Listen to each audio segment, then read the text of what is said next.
Sunday के दिन सुबह 10 बजे पंडित जी प्रभाकर के साथ जेल पहुंच गए। जैसा उन्होंने सुना या फिल्मों में देखा था, जेल वैसी डरावनी जगह भी नहीं थी। सब कैदी अपने कामों में बिजी थे।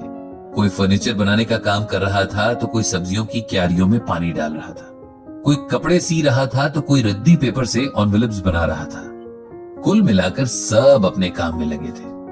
प्रभाकर बड़ी रिस्पेक्ट के साथ पंडित जी को एक हॉल में ले गया, जहां दीवारों पर बड़ी अच्छी अच्छी बातें लिखी थी। पंडित जी और प्रभाकर के बैठने के लिए वहां कुर्सी लगी हुई थी और कैदियों को बैठने के लिए फर्श पर दरी बिछाई गई थी। अब धीरे धीरे सभी कैदी हॉल के अंदर आने लगे।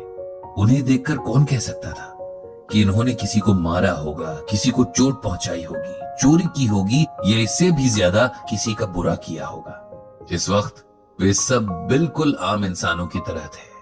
न उनके चेहरे पर किसी तरह की क्रूरटी थी, ना ही कोई ऐसी बात कि कोई पहचान सके कि उन्होंने कोई क्राइम भी किया होगा।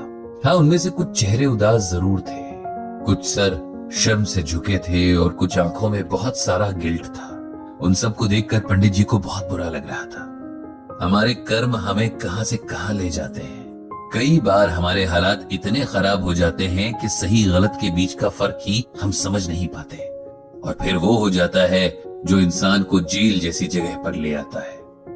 खैर, अब जो हो चुका उसे तो बदला नहीं जा सकता, लेकिन आगे के लिए कुछ बेटर किया जा सकता है, पंडित जी ने अपने मन में सोचा। प्यारे दोस्तों, मेरा नाम ब्रजभूषण है, लेकिन प्यार से सब लोग मुझे पंडित जी कहकर बुलाते हैं। मैं कोई पूजा पाठ करने वाला पंडित नहीं हूं, बस किसी ने ये नाम दे दिया है तो बस सब यही कहकर बुलाते हैं। आपके सुपरिंटेंडेंट साहब ने बहुत प्यार से मुझे आपके बीच बुलाया तो मुझसे रहा नहीं गया। मैं भी आपसे मिलना चाहता था, इसीलिए आ गया। मैं आपको किसी किस्म का कोई उपदेश देकर बोर नहीं करूंगा। मैं बस कुछ ऐसी बातें करूंगा जो शायद आपकी मदद करेंगी अपने समय को अच्छे से काटने में और अपने आने वाले कल को अच्छा बनाने में। जब आप यहाँ से निकलकर बाहर की दुनिया में जाएंगे तब वहां आत्मसम्मान या डिग्निटी के साथ सर्वाइव करने में आपको मदद होगी। तो चलिए शुरू करते हैं। सबसे पहले मैं चाहूंगा कि आप लोग मुझसे जो भी आपके मन में सवाल है वो पूछें, जो भी आप फील करते हैं या जिन क्वेश्चंस के आंसर आपको नहीं मिल रहे हैं। मैं कोशिश करूंगा कि श्रीमद् भगवत गीता, जो कि खुद भगवान की वाणी है, उसमें ढूंढकर आपके सवालों के जवाब दे सकूं। अगर आज मुझे जवाब ना भी पता हो तो अगले सेशन में आपके लिए जवाब ढूंढकर लाने की पूरी कोशिश करूंगा। तो जिसे भी कुछ पूछना हो पूछ सकता है। पूरे हॉल में सन्नाटा सा छा गया। ऐसा नहीं था कि किसी के मन में सवाल नहीं थे, बल्कि शायद ही कोई होगा जिसके मन में सवाल ना हो, लेकिन एक हिचक थी कि कैसे पूछे। खुद को लेकर इतना गिल्ट था कि कॉन्फिडेंस खत्म सा हो गया था। पंडित जी ने एक बार फिर कहा कि आप लोग ये ना सोचें कि आपके सवाल से मैं या सुपरिंटेंडेंट साहब या आपके बाकी साथी क्या सोचेंगे। आप बस पूछिए जो कुछ भी मन में है। तब एक यंग सा लड़का खड़ा हुआ। वो बहुत दुबला पतला सा था। उसके चेहरे पर गहरी उदासी थी, जैसे उसने जीवन की उम्मीद ही खो दी थी। सर, मेरा नाम राहुल है। मेरी एज 24 साल है, 24 इयर्स। मैं यहाँ चोरी के इल्जाम में कैद हूँ। वो चोरी जिसके बारे में मैंने खुद ही पुलिस स्टेशन में जाकर बात की थी, बताया था कि मैंने की है। मैं आपसे जानना चाहता हूं कि जो गिल्ट मुझे दिन रात खाए जा रहा है उससे मैं बाहर कैसे निकलूं। मेरी बॉडी तो यहां सजा काटकर फ्री हो जाएगी, लेकिन मेरा मन इस गिल्ट से कैसे फ्री होगा।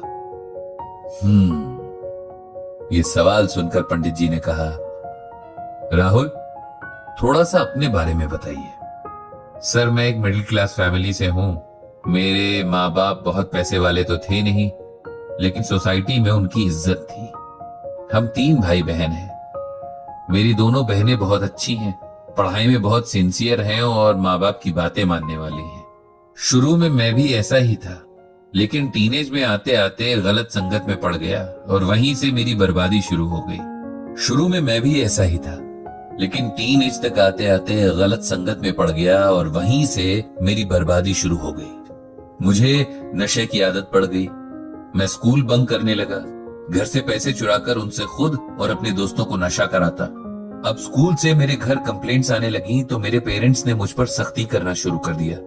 इस बात ने मुझे और भी जिद्दी बना दिया। मैं हर तरीके से उन्हें परेशान करता।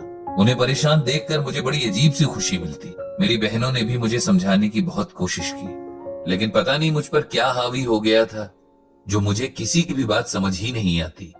फिर मेरी बड़ी सिस्टर की शादी तय हो गई। पूरी फैमिली इसकी तैयारियों में बिजी थी।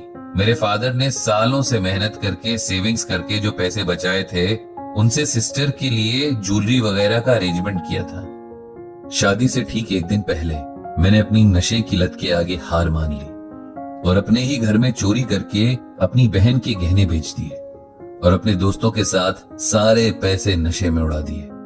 जब इस बात का मेरे फादर को पता चला तो उन्हें हार्ट अटैक आ गया।